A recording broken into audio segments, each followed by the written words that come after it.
வாழ்க வையகம், வாழ்க வையகம், வாழ்க வளமுடன். சிந்தனையை, உடல் நலத்தை சீரமைத்து உய்வித்த குருவே வாழ்க. இன்றைக்கி நாங்கள் பார்க்க இருக்கிற தலைப்பு என்னென்னா, துன்பத்தை போக்கு துன்பத்தை கொடுக்காதே என்ற பகவத்கீதையில் சொன்ன கருத்தை கிராமத்தில் எப்படி சொல்கிறாங்க, உபகாரம் பண்ணலனாலும் பரவாயில்ல, உபத்திரம் பண்ணாத அப்படின்னு சொல்கிறாங்க இல்லைங்களா. அதை பற்றியும் வேதாத்திரி மகரிஷி சொல்லிய இரண்டொழுக்க பண்பாடையும் நாம் ஒவ்வொன்றா பார்ப்போம். இதை சேர்ந்து உலக மொழியில் என்ன சொல்லியிருக்காங்கன்றதையும் பார்க்கலாம். வேதாத்திரி மகரிஷி அவர்கள் மனிதகுலம் அமைதியாகவும் மகிழ்ச்சியாகவும் வாழ்வதற்காக மிக எளிமையான மிக ஆழமான இரண்டொழுக்க பண்பாடு, இங்கிலீஷில் 2 வெர்ச்சுஸ் என்ற தத்துவத்தை வழங்கியிருக்கார். வேதாத்திரி மகரிஷியின் அணுகுமுறை மத அடையாளத்தை தாண்டி உலகளாவிய மனித அறநெறியாக இரண்டொழுக்க பண்பாட்டை முன்வைக்கிறார். வேதாத்திரி மகரிஷியின் தத்துவத்தில் இரண்டொழுக்க பண்பாடு என்பது மனித வாழ்வை ஒழுங்குபடுத்தும் அடிப்படை நெறியாக கருதப்படுது. அதில் என்ன சொல்கிறாருன்னா, தனக்கும் பிறருக்கும் துன்பம் தராத ஒழுக்கம், துன்பப்படுபவர்களுக்கு இயன்ற உதவி செய்யும் ஒழுக்கத்தை சொல்கிறார். இந்த இரண்டு அறநெறிகளும் உலகில் பல ஆன்மீக இயக்கங்களிலும் மதங்களிலும் வெவ்வேறு சொல்லியிருக்காங்க. உலக மதங்கள் அனைத்தும் ஒரே மைய கருத்தை வலியுறுத்துது. தீங்கு செய்யாதிருங்க என்பது அறத்தின் அடித்தளம். துன்பத்தை நீக்குதல் என்பது அறத்தின் உச்சநிலை. வேதாத்திரி மகரிஷியின் மொழியில் இது இரண்டொழுக்க பண்பாடு அப்படின்னு அவங்க கொடுத்துருக்காங்க. என்ன சொல்கிறாரு, தனக்கும் பிறருக்கும் துன்பம் தராதிருத்தல், துன்பப்படுவோருக்கு இயன்ற உதவி செய்தல். எனவே மதங்கள் சொல்வது வேறுபட்ட சொற்களாக இருந்தாலும் அவற்றின் உயிர் தத்துவம் ஒன்று தான்: அன்பு, அகிம்சை, கருணை, சேவை. இதனுடைய விளக்கம் என்னென்னா, தீங்கு செய்யாது இருக்கிறது. தன்மாற்றத்தின் முதல் படி எண்ணம், சொல், செயல் ஆகிய மூன்றிலும் தனக்கும் பிறருக்கும் துன்பம் ஏற்படாத வகையில் வாழறது. ஆசை, சினம், பேராசை, பொறாமை போன்ற மனப்பதிவுகளை தற்சோதனை மற்றும் தவத்தின் மூலம் மாற்றுவது. இது மனிதனின் அகத் தூய்மையும் ஒழுக்கத்தையும் உருவாக்குது. துன்பத்தை நீக்கிறதுனா தன்மாற்றத்தின் முழுமை. துன்பம் செய்யாமல் இருப்பது மட்டும் போதாது, பிறரின் துன்பத்தை குறைக்க அன்பு, கருணை, சேவை, ஈகை ஆகியவற்றில் செயல்படணும். தனி மனித அமைதி குடும்ப அமைதியாகவும், குடும்ப அமைதி சமூக அமைதியாகவும், சமூக அமைதி உலக அமைதியாகவும் விரிவடையுது.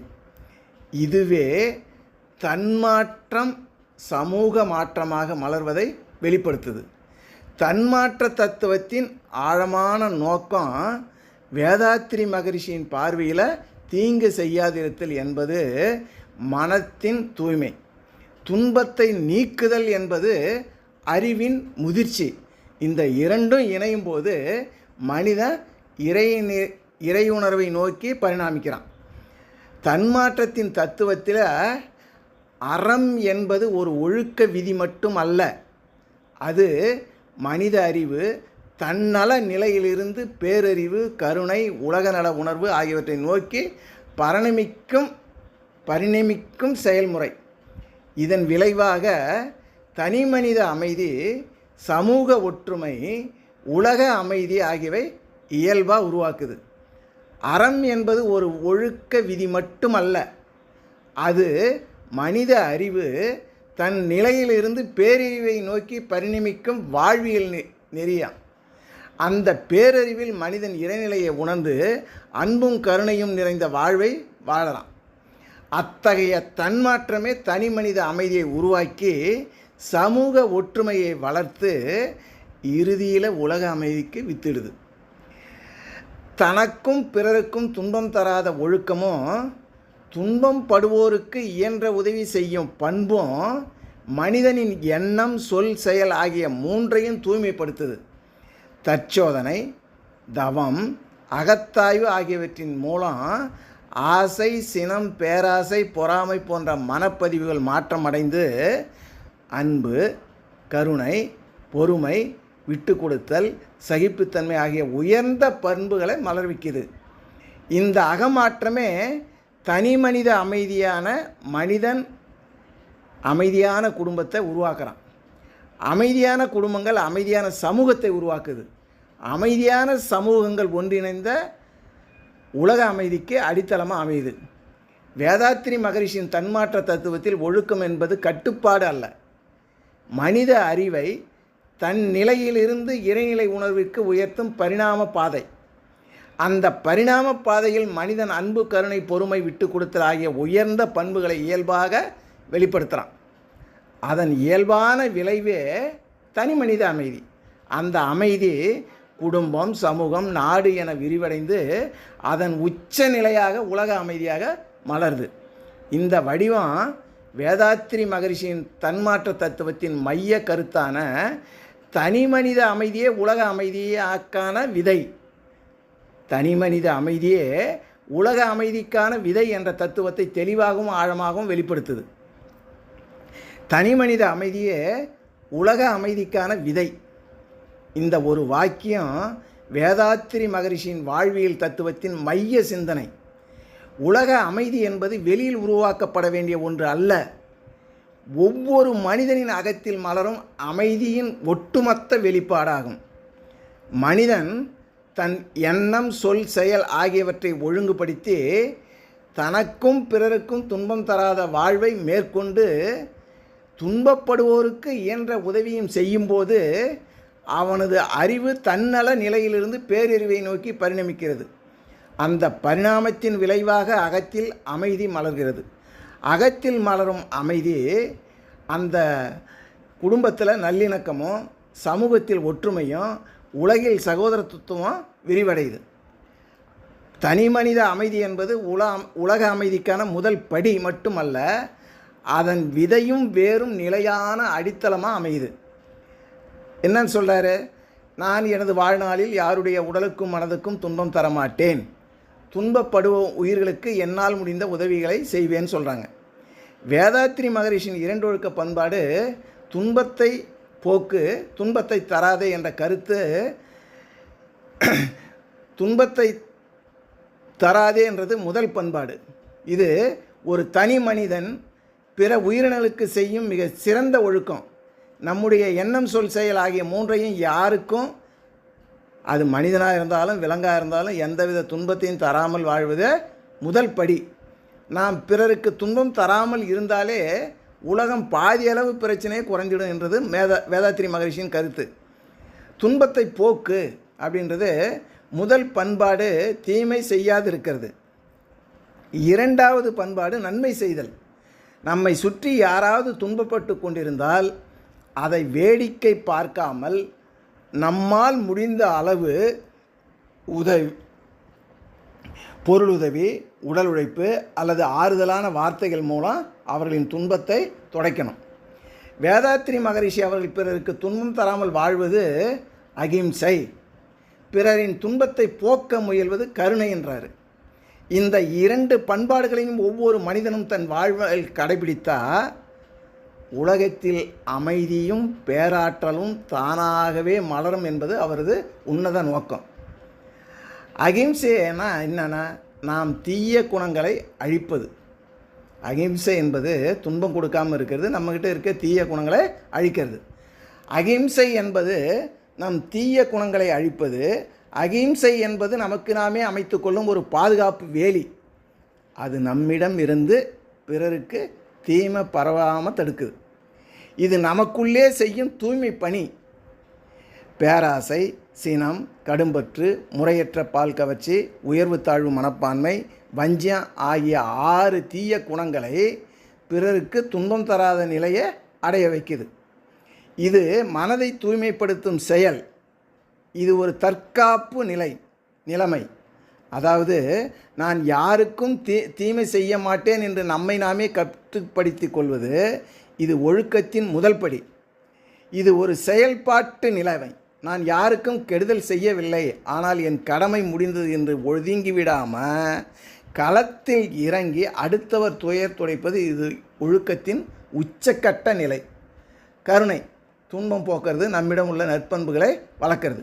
கருணை என்பது வேலியையும் தாண்டி வெளியே பாயும் அன்பு வெள்ளம். கருணை என்பது வேலியையும் தாண்டி வெளியே பாயும் அன்பு வெள்ளம்.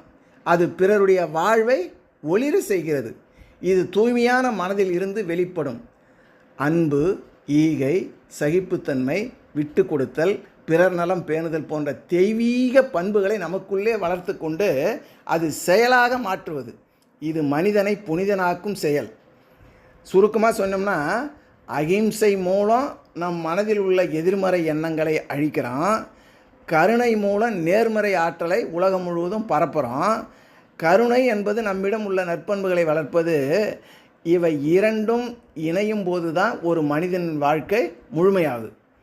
எதிர்மறை எண்ணங்களை அகற்றி நேர்மறை ஆற்றலை வளர்க்கும் இந்த இரண்டு ஒழுக்க பண்பாட்டை தினமும் காலையில் எழுந்து ஒரு சுய சங்கல்பமாக நினைவு கூர்ந்து வாழ்வதே மகரிஷி நமக்கு காட்டிய எளிய தாரக மந்திரம். நம்மை மட்டுமின்றி இந்த உலகத்தையே மாற்றி அமைக்கும் பேராற்றல் கொண்டது இந்த இரண்டொழுக்க பண்பாடு. கிராமங்களில் பழமொழியாக சொல்லுவாங்க, உபகாரம் செய்யலனாலும் பரவாயில்ல, உபத்திரம் செய்யாத. மனிதன் சக மனிதனை எவ்வாறு நடத்தணும் என்ற அறநெறியை மிக எளிய முறையில் நமக்கு கற்பிக்கிறது இந்த கிராம பழமொழி. என்ன செய்யக்கூடாது என்பதில் அதிக கவனம் செலுத்துகிறது. எதை செய்ய வேண்டும், எதை செய்யக்கூடாது என்ற இரண்டு பக்கங்களையும் தெளிவாக விளக்குகிறது. இரண்டுமே மனிதன் சக மனிதனை மதித்து வாழ வழிகாட்டுது. துன்பத்தை போக்குவது என்பது மிக உயர்ந்த குணம். ஆனால் எல்லாராலும் எல்லா நேரத்திலையும் மற்றவர்களின் துன்பத்தை போக்க முடியாது.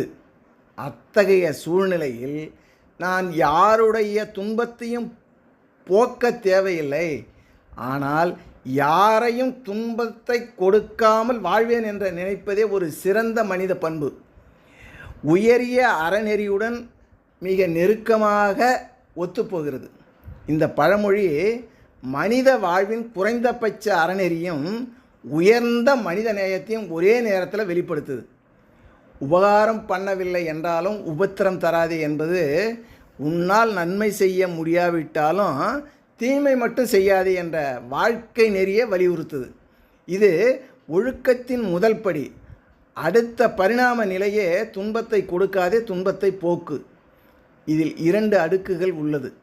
முதல் நிலை யாருக்கும் துன்பம் ஏற்படுத்தாமல் இருக்கிறது. இரண்டாவது நிலை பிறர் அனுபவிக்கும் துன்பத்தை முடிந்தவரை குறைக்க முனைவது. முதல் நிலை தீமையை தவிர்க்க செய்து, இரண்டாம் நிலை கருணையை வளர்க்குது. தீமை செய்யாமல் இருப்பவன் நல்லவன். பிறர் துன்பத்தை போக்க முயல்பவன் உயர்ந்த மனிதன். உபகாரம் பண்ணவில்லை என்றாலும் உபத்திரம் தராதே என்பது அறத்தின் அடித்தளம். துன்பத்தை கொடுக்காதே, துன்பத்தை போக்குவது என்பது அந்த அறத்தின் முழுமையான பரிணாம வடிவம். தீமை செய்யாமை அமைதியை பாதுகாக்குது. தீமை செய்யாதே என்பது அறத்தின் தொடக்கம். நன்மை செய்தல் அமைதியை பெருக்குகிறது. நன்மை செய் என்பது அறத்தின் நினைவு. இந்த இரண்டும் ஒன்றிணையும் இடத்தில்தான் தனி மனித அமைதி, சமூக அமைதி, உலக அமைதி ஆகியவை வேரூன்றி வளருது. இந்த இரு கருத்துக்களும் மனித ஒழுக்கத்தின் வளர்ச்சி படிகளாக கருதலாம். உபகாரம் பண்ணவில்லை என்றாலும் உபத்திரம் தராதே என்ற வார்த்தை துன்பத்தை கொடுக்காதே, துன்பத்தை போக்க என்ற கருத்தோடு மிக நெருக்கமாக ஒத்துப்போகுது. எதிர்மறை நிலை துன்பத்தை கொடுக்காதே, உபத்திரம் தராதே, துன்பத்தை கொடுக்காதே, உபத்திரம் தராதேன்றது. ஒருவருக்கு நம்மால் முடிந்த நன்மையை செய்ய முடியாட்டாலும் பரவாயில்ல, ஆனால் அவர்களுக்கு நம்மால் எந்த ஒரு புதிய கெடுதலோ தொல்லையோ அல்லது துன்பமோ வரக்கூடாது என்பதில் உறுதியாக இருக்கணும். எதிர்மறை நிலை என்றது என்னென்னா, ஒருவருக்கு நம்மால் முடிந்த நன்மையை செய்ய முடியாட்டாலும் பரவாயில்ல, அவர்களுக்கு நம்மால் எந்த ஒரு புதிய கெடுதலோ தொல்லையோ துன்பமோ வராத நாம் இருக்கிறது என்றதில் உறுதியாக இருக்கணும். இதுதான் இந்த பழமொழியின் நேரடி பொருள். நான் உனக்கு உதவவில்லை என்றாலும் பரவாயில்லை, ஆனால் உன்னை ஒடுக்கவோ உனக்கு தீமை விளைவிக்கவோ மாட்டேன். இது மனித வாழ்க்கையின் மிக அடிப்படையான ஒழுக்க நெறி. நேர்மறை நிலை துன்பத்தை போக்கு, உபகாரம் பண்ணுன்ற ஒருவருடைய துன்பத்தை போக்குவது அல்லது அவருக்கு தேவையான உதவிகளை செய்வது தான் உபகாரம். உங்களால் ஒருவருடைய துன்பத்தை போக்க முடியாவிட்டாலும் குறைந்தபட்சம் அவருக்கு புதிய துன்பத்தை தராமல் இருங்க என்று இந்த வாசகம் மனிதர்களுக்கு ஒரு எல்லையை, பவுண்டரி வகுத்து கொடுக்குது. இதுதான் உயர்ந்த மனிதநேய பண்பு. இதை பற்றி உலக ஞானிகள் என்று என்ன சொல்கிறாங்கன்னா, தமிழ் கிராமத்து மண்ணில் மட்டுமல்ல, உலக பொது மறைகளிலும் தத்துவங்களிலும் ஆழமாக பதிந்திருக்குதுன்னு சொல்கிறாரு. திருவள்ளுவர் என்ன சொல்கிறாரு? அறத்துப்பாலில் மிக அழகாக சொல்கிறார். மனத்துக்கண் மாசிலன் ஆதல் அனைத்து அரண் ஆகுல நீர பெற. அதாவது பெரிய அளவில் தான தர்மங்களை செய்யாட்டாலும் நம்ம மனதில் மற்றவர்களுக்கு கெடுதல் நினைக்காமல் இருந்தாலே அது மிக பெரிய அறம்னு சொல்கிறாரு. இன்னா செய்யாமை, அருளுடைமை, ஈகை ஆகிய அதிகாரங்களில் பிறருக்கு துன்பம் செய்யாமையும் துன்புறுத்துவோருக்கு உதவும் உயர்ந்த அறமாக அவர் குறிப்பிட்டிருக்கார். கான்ஃபியூசியஸ் சீன தத்துவம் நான் என்ன சொல்கிறேன்னா, உனக்கு எதை செய்யக்கூடாது என்று விரும்புகிறாயோ அதை மற்றவர்களுக்கு செய்யாதே என்று இதே தான் முதல்ல உலகத்துக்கு அழுத்தமாக சொன்னார் கான்ஃபியூசியஸ். இயேசுநாதர் பைபிளில் என்ன சொல்கிறாங்க? மனுஷர் உங்களுக்கு எவைகளை செய்ய வேண்டும் என்று விரும்பீர்களோ அவைகளை நீங்களும் அவர்களுக்கு செய்யுங்கள் அப்படின்னு மத்தேயு 7:12 சொல்கிறாங்க. இந்து தர்ம மகாபாரதத்தில் என்ன சொல்கிறாங்கன்னா, தனக்கு எது துன்பத்தை தருகிறதோ அது மற்றவர்களுக்கு செய்யக்கூடாதுன்னு சொல்கிறாங்க. தமிழ் இலக்கியத்தில் கணியன் பூங்குன்றனார் யாதும் ஊரே யாவரும் கேளீர் அப்படின்னு சொல்கிறாங்க. இந்த யாதும் ஊரே யாவரும் கேளீர் தத்துவத்துடன் இணையும் புறநானூற்று பாடல் 192 வர்றதில் யாதும் ஊரே யாவரும் கேளீர், எல்லா ஊரும் என் ஊரே, எல்லா மக்களும் என் உறவினரே என்ற தத்துவம் இந்த பொன் விதியின் உச்சக்கட்ட எல்லை.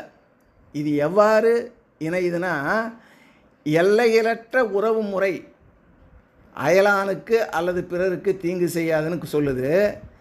கணியன் பூங்குன்றனார் என்ன சொல்கிறேன்னா, ஒரு படி மேலே போய் உலகில் உள்ள அனைவரும் கேளீர் உறவினர் என்று பிரகடனப்படுத்துகிறார். ஒரு மனிதன் தன் சொந்த குடும்பத்தினருக்கு எப்போதும் உபத்திரம் செய்ய மாட்டான், உபகாரம் மட்டுமே செய்வான். உலகமே உறவு எனும்போது அங்கு தீமைக்க இடம் இல்லைன்னு போகுது. தீதும் நன்றும் பிறர் தர வாரா. இதே பாடலில் தீமையும் நன்மையும் பிறரால் நமக்கு வருவதில்லை, நாம் செயல்களால் தான் வருதுன்னு சொல்கிறார்.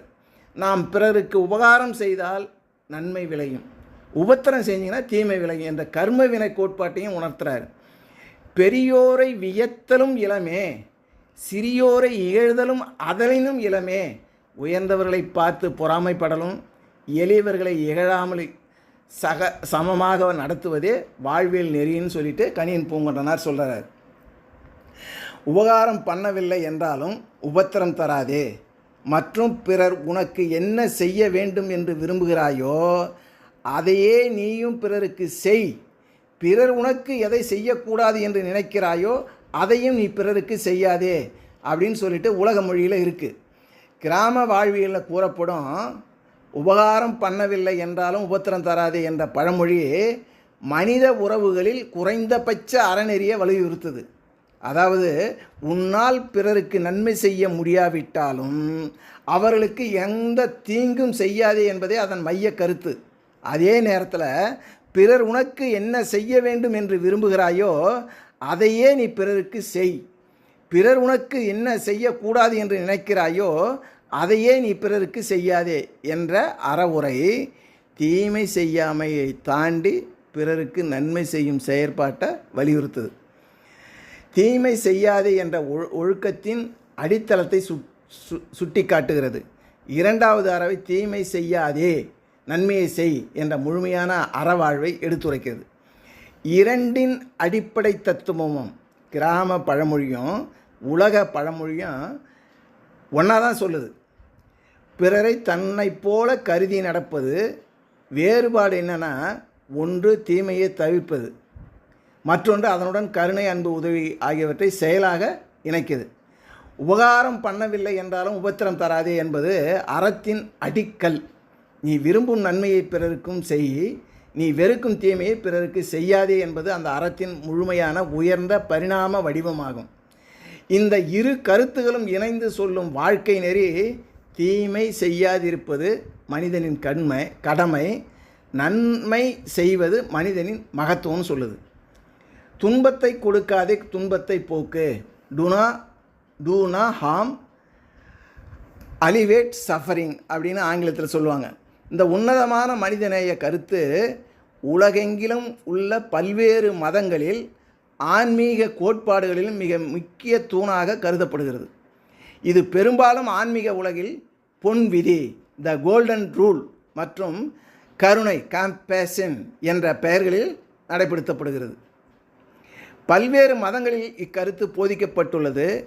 இந்த பொன் விதி, கோல்டன் ரூல், பல்வேறு உலக மதங்கள் மற்றும் தத்துவங்களில் எவ்வாறு சொல்லியிருக்காங்கன்றதை பார்க்கலாம். பகவத்கீதையில் என்ன சொல்கிறாங்க? எல்லா உயிர்களிடமும் பகைமை இல்லாமல் கருணையுடன் நலன் நாடி வாழணும்னு வலியுறுத்துது. கடமையை சுயநலமின்றி செய்வதே பிறர் நலனுக்காக பாதையாக காட்டப்படுது. பௌத்த மதத்தில் என்ன சொல்கிறாங்க? தீமை செய்யாதே, நன்மையை செய், மனதை தூய்மைப்படுத்து என்பதே புத்தரின் ஒழுக்கத்தின் சாரம். கருணை மற்றும் மைத்திரி மூலம் பிறர் துன்பத்தை நீக்க வேண்டும் என கற்பிக்கிறது. பௌத்த மதத்தின் மையப்புள்ளியே துன்பத்தை ஒழிப்பது தான். அகிம்சை மற்றும் கருணை, எந்த ஒரு உயிருக்கும் செயலால், சொல்லால், ஏன் நினைப்பால் கூட துன்பம் தரக்கூடாது என்பது பௌத்தத்தின் அடிப்படை. 4 ஆரிய உண்மைகளை, மனிதனின் துன்பத்திற்கான காரணம் மற்றும் அதை நீக்கும் வழிகளை புத்தர் போதிக்கிறார். தியானம் மூலமும் பிற உயிர்களிடம் அளவற்ற கருணை மூலமும் தங்களின் துன்பத்தையும் பிறரின் துன்பத்தையும் போக்க பௌத்தர்கள் முயல்கின்றனர். மகாவீரர் என்ன சொல்கிறன்னா, அகிம்சை, எந்த உயிருக்கும் தீங்கு செய்யாமல் இருக்கிறது, உயர்ந்த அறமாக கருதப்படுது. அனைத்து உயிர்களுக்கும் இரக்கத்துடன் நடப்பதே ஆன்மீக முன்னேற்றத்தின் அடிப்படைன்னு சொல்கிறாரு. சமண மதத்தில் என்ன சொல்கிறாங்க? துன்பம் தராமை என்ற கருத்தை மிக தீவிரமாக நடைமுறைப்படுத்தும் மதம் சமண மதம். துன்பம் தராமை என்ற கருத்தை மிக தீவிரமாக நடைமுறைப்படுத்தும் மதம் சமண மதம். அகிம்சா பரமோ தர்ம, அகிம்சையே முதன்மையான அறம் என்பது இவர்களின் வாக்கு. கண்ணுக்கு தெரியாத நுண்ணுயிர்களுக்கு கூட துன்பம் நேரிடக்கூடாது என்பதற்காக சமண துறவிகள் வாயில் துணி கட்டி கொள்வதும் தரையை பெருக்கி கொண்டு நடப்பதும் உண்டு. பிறருக்கு துன்பம் தராமல் வாழ்வதே ஆன்மீக விடுதலையை தரும் என்று அவங்க சமண மதத்துக்காரங்க நம்புகிறாங்க. கிறித்துவத்தில் என்ன சொல்கிறாங்க? இயேசு கிறிஸ்து என்ன சொல்கிறாரு?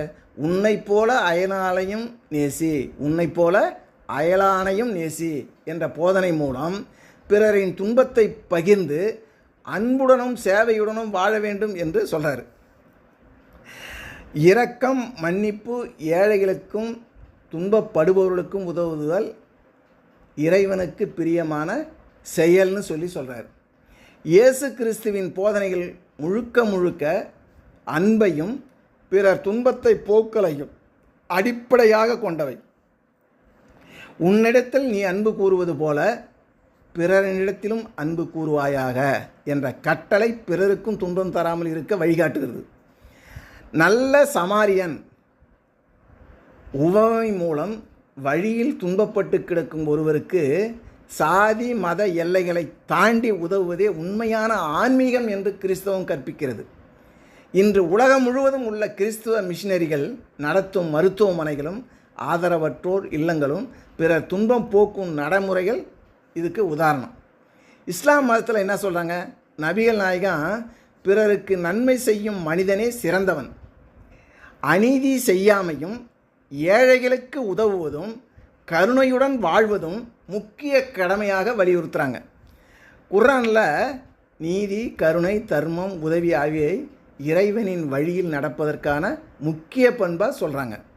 இஸ்லாம் என்ற சொல்லுக்கே அமைதி என்று தான் பொருள். பிறருக்கு துன்பம் தராமல் சமூகத்தில் அமைதியை நிலைநாட்டுவதை அது வலியுறுத்துது.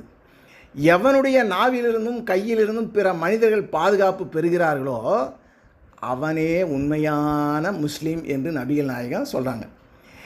ஏழைகளின் பசியையும் துன்பத்தையும் போக்குவதற்காக தங்களின் வருமானத்தில் ஒரு குறிப்பிட்ட பகுதியை தானமாக வழங்க வேண்டும் என்ற கடமை இஸ்லாத்தில் அது இருக்குது.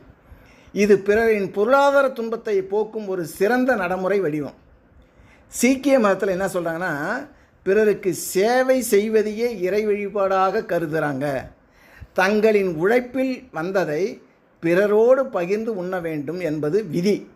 சாதி, மத, ஏழை, பணக்காரர் பாகுபாடு இன்றி அனைவருக்கும் இலவசமாக உணவு வழங்கும் லங்கர் முறை அனைத்து சீக்கிய குருவாராக்களிலும் உண்டு.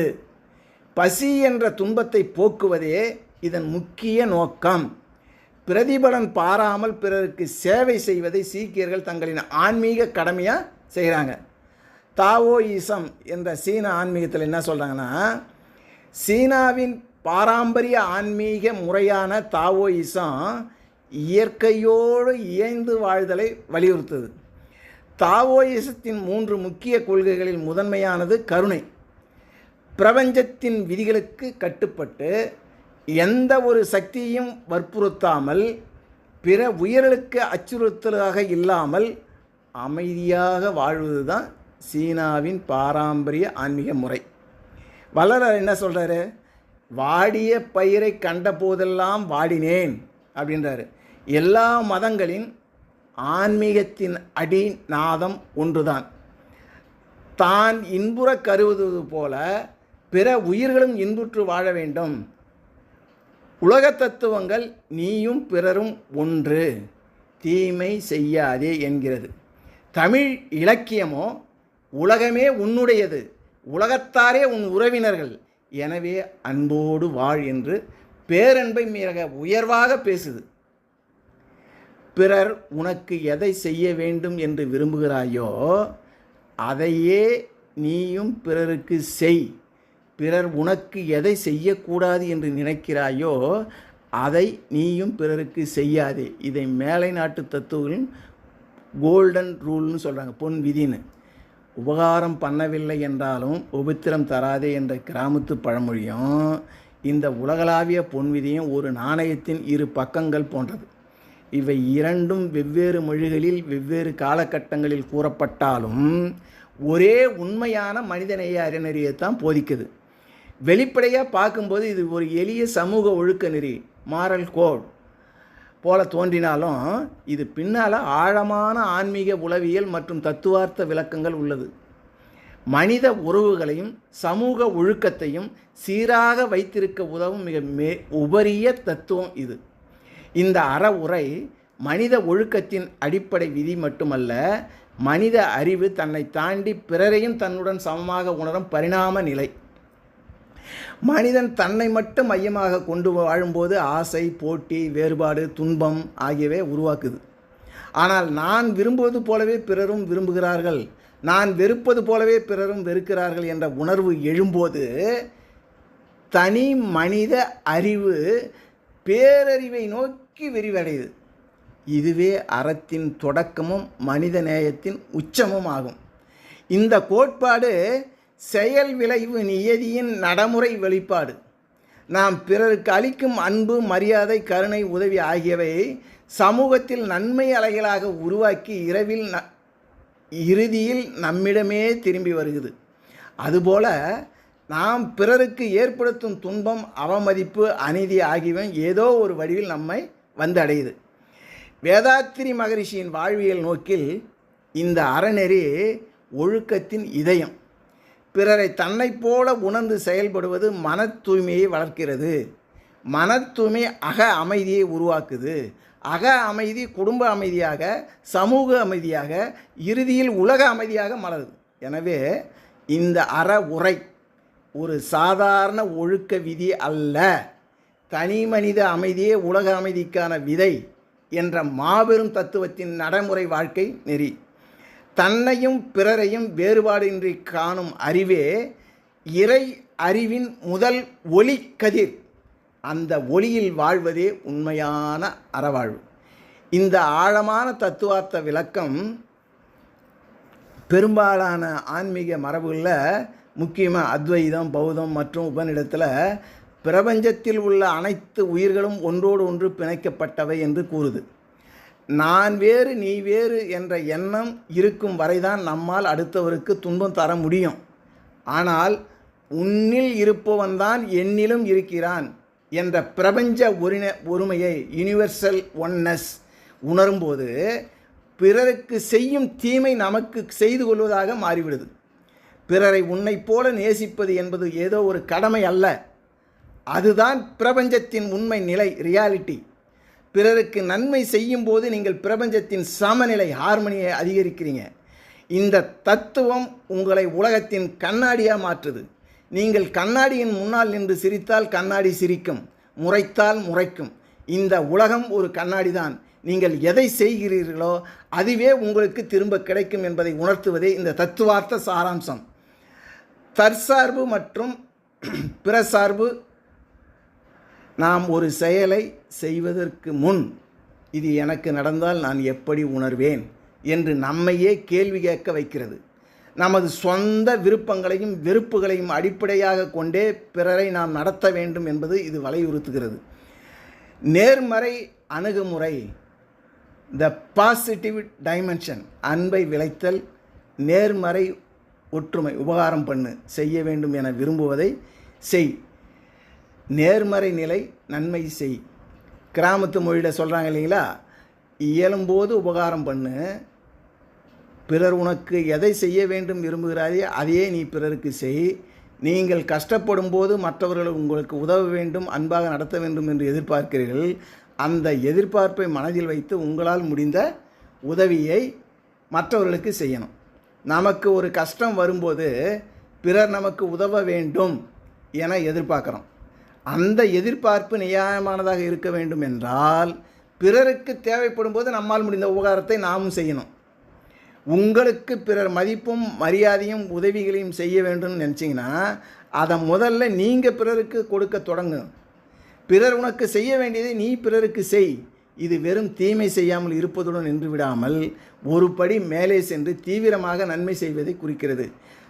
Activity for good. நம்பிக்கை வளர்த்தல். நீங்கள் காட்டும் நற்பண்புகள் உங்களை சுற்றியுள்ள சமூகத்திலும் அதே நற்பண்புகளை வளர ஊக்கியாக அமையுது. எதிர்மறை அணுகுமுறை, தீங்கை குறைக்கல். எதிர்மறை ஒற்றுமை, உபத்திரம் தராது. கிராமத்து மொழி உபகாரம் பண்ணனாலும் என்னாலும் உபத்திரம் தராதுன்னு சொல்கிறாங்க இல்லைங்களா. பிறர் உனக்கு எதை செய்யக்கூடாது என்று நினைக்கிறாயே அதையே நீயும் பிறருக்கு செய்யாதே. பிறர் உங்களுக்கு துரோகமாக ஏமாற்றமோ உடல் மற்றும் மன ரீதியாக துன்பங்களை தரக்கூடாது என்று நீங்கள் நினைக்கிறீங்க இல்லைங்களா. அதுபோல் நீங்களும் மற்றவர்களுக்கு எந்த ஒரு தீங்கையும் செய்யாமல் இருப்பது இந்த நெறியின் முதல் படி. பிறர் உனக்கு செய்யக்கூடாததை நீ பிறருக்கு செய்யாதே. இது வன்முறையற்ற அமைதியான வாழ்விற்கு அடித்தளம். உங்களை காயப்படுத்தி கொள்ளாமல் தற்காத்து கொள்வது போல பிறரையும் காயப்படுத்தாமல் இருக்கிறது. துரோகம், ஏமாற்றத்து, அவமரியாதை போன்ற செயல்கள் உங்களை காயப்படுத்தினா அந்த வழியை நீங்கள் பிறருக்கு கொடுக்கக்கூடாது. நமது கோபம் அல்ல சுயநலத்தால் பிறருக்கு தீங்கை விளைப்பதை தடுக்கும் என்று ஒரு நன்னெறி வெளியாக இது செயல்படுது. எதை விதைக்கிறாயோ அதையே அறுவடை செய்வாய் என்று கர்மாவில் சொல்கிறாங்க. இது காஸ் அண்ட் எஃபெக்ட். இதனுடன் நெருங்கிய தொடர்பு இருக்குது. நீங்கள் பிரபஞ்சத்திற்கு எதை கொடுக்கிறார்களோ அது ஏதோ ஒரு விடயத்தில் உங்களிடையே திரும்பி வரும். நீங்கள் பிறருக்கு அன்பையும் உதவியும் கொடுத்தால் உங்களுக்கு தேவைப்படும் போது அது வேறொரு வழியில் உங்களை தேடி வரும். இந்த விதி வெறும் தார்மீக போதனை மட்டும் அல்ல, அது ஒரு ஆன்மீக அறிவியல். உங்கள் செயல்கள் தான் உங்கள் எதிர்காலத்தை நிர்ணயிக்கின்றன. உங்களுக்கு நல்லதே நடக்க வேண்டும் என்று விரும்பினால் நீங்கள் பிறருக்கு நல்லதை மட்டுமே செய்யுங்க. நாம் உலகிற்கு எதை கொடுக்கிறோமோ அதுவே நமக்கு திரும்ப கிடைக்கும் என்ற பிரபஞ்ச விதியை நினைவூட்டுது. இந்த தத்துவம் சுயநலத்தை தாண்டி தான் என்ற இடத்தில் பிறரை வைத்து பார்க்கும்போது உன்னதமான மனித நேயத்தை கற்றுக் கொடுக்குது. அகங்காரத்தை அழிக்குது. மனிதனின் சுயநலத்திற்காகவும் அவன் செய்யும் தவறுகளுக்கும் அவனுடைய அகங்காரம்தான் காரணம். இது பொன் விதி. அகங்காரத்தை உடுக்கும் ஒரு சிறந்த கருவி. பொதுவாக மனித மனம் எனக்கு என்ன கிடைக்கும், எனக்கு என்ன நன்மை என்று மட்டுமே சுயநலமாக யோசிக்கும். ஆனால் பிறரிடத்தில் நான் இருந்தால் என்ன நினைப்பேன் என்ற யோசிக்க தொடங்கும்போது அந்த சுயநலம் உடைந்து அகநிகழ் உணர்வு பிற நிலையிலிருந்து சிந்திக்கிறது பிறக்கிறது. உங்களை மையப்படுத்தி சிந்திப்பதை நிறுத்திவிட்டு பிறருடைய கோணத்திலிருந்து உலகை பார்க்க பழகுவதே ஆன்மீக முதிர்ச்சியின் ஸ்பிரிச்சுவல் மெச்சூரிட்டி. தன்மாற்ற தத்துவத்தில் பிரபஞ்சம் இயற்கையாக பரிணாம வளர்ச்சி அடைந்தது. ஆனால் மனிதன் மன ரீதியாக ஆன்மீக உயர்வு பெற வேணும்னா அதற்குரிய நடைமுறை கருவியாக இந்த இரண்டொழுக்க பண்பாடு செயல்படுது. இரண்டொழுக்க பண்பாடு என்பது பிறருக்கான ஒழுக்கம் மட்டுமல்ல, அது தன்னையே மாற்றிக்கொள்ளும் ஒரு அறிவியல். பிறருக்கு நன்மை செய்வதும் துன்பம் தராமல் இருப்பதும் மனதை தூய்மைப்படுத்தி மனிதனை மிருக நிலையிலிருந்து மனித நிலையாக மாற்றி அறிவை விரிவுபடுத்தி மனிதனை இறைநிலை உணரும் பரிணாம பாதையில் முன்னேற்றுது. தன்மாற்ற தத்துவத்தின் நடைமுறை வடிவமே இரண்டொழுக்க பண்பாடு. தனி மனித அமைதியே உலக அமைதிக்கான விதை என்பதே இந்த அடித்தளம். வாழ்க வளமுடன்.